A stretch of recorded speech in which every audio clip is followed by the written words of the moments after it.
রোহিত শর্মাকে সরিয়ে আইপিএল 2024-এ মুম্বাই ইন্ডিয়ান্সের অধিনায়ক এখন হার্দিক পান্ডিয়া।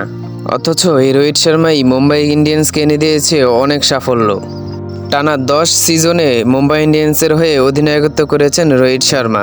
রোহিত শর্মা তার আইপিএল ক্যাপ্টেন্সি ক্যারিয়ারে ম্যাচ খেলেন 158টি, যার মধ্যে জয় 87টি, পরাজয় 67টি, টাই 4টি, আইপিএল ট্রফি 5টি।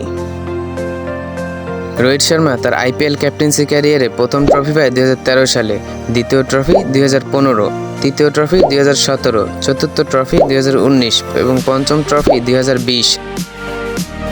রোহিত শর্মা তার আইপিএল ক্যারিয়ারে মোট ম্যাচ খেলেন 243টি আর রান করেছেন 6211।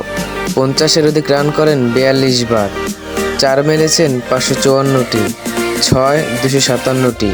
তার আইপিএল ক্যারিয়ারে এক ম্যাচে সর্বাধিক রান 109, যা তিনি 2012 সালে কেকেআরের বিপক্ষে করেছিলেন।